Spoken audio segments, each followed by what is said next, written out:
But here is the beautiful part of the journey. When we place the little in God's hands, He multiplies it beyond anything we could ever imagine. When God is in the equation, the little you have is more than enough.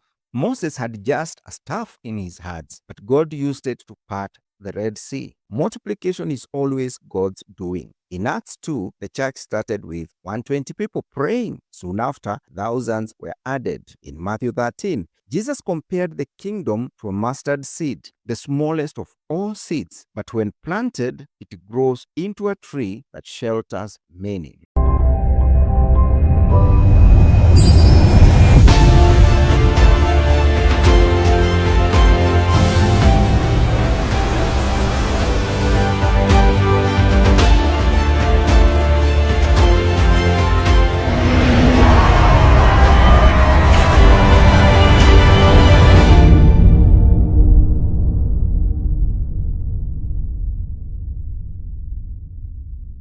Hello and welcome once again. This is Nelson Karanja for God and I, the Creative Locus.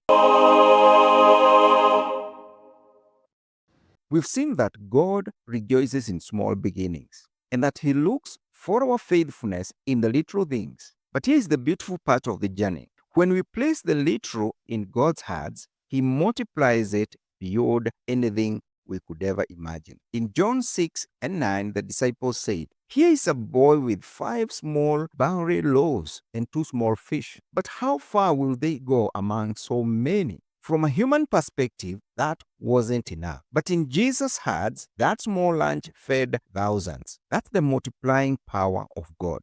What looks small to us is enough for God. The disciples saw scarcity. How far will this go? But Jesus saw sufficiency. That's often our struggle. We look at our resources, our abilities, and our beginnings, and we say, this isn't enough. When God is in the equation, the little you have is more than enough. Moses had just a staff in his hands, but God used it to part the Red Sea. The widow had just a jar of oil, but God multiplied it to pay her debts. Gideon had just 300 men, but God gave him victory over a vast army. God doesn't ask for what you don't have. He asks for what you do have. Multiplication happens when we release the small. Notice the boy gave up his lunch. It was small, yes, but it was also all he had. The act of surrender unlocked the miracle. Many times we cling to the little we have because it feels too small to share. But in God's hands, surrender is the trigger of multiplication. That small act of generosity can ripple further than you know. That small word of encouragement can change somebody's day, even their life. That small step of faith, though shaky, can open doors you never imagined. It's like a seed. If you hold it, it stays one seed. But if you release it to the soil, it multiplies into a harvest. Multiplication is God's specialty. We often think we need to do more, to see more. But in Scripture, multiplication is always God's doing. In Acts 2, the church started with 120 people praying. Soon after, thousands were added. In Matthew 13, Jesus compared the kingdom to a mustard seed, the smallest of all seeds, but when planted, it grows into a tree that shelters many. Paul reminds us in 1 Corinthians 3 and verse 6, "I planted the seed, Apollos watered it, but God has been making it grow." Our role is obedience. God's role is multiplication. Multiplication is for God's glory, not ours. When Jesus fed the 5,000, people knew instantly this wasn't human effort. This was divine. The miracle pointed them back to God. The multiplication of your small isn't to make you look big. It's to make God look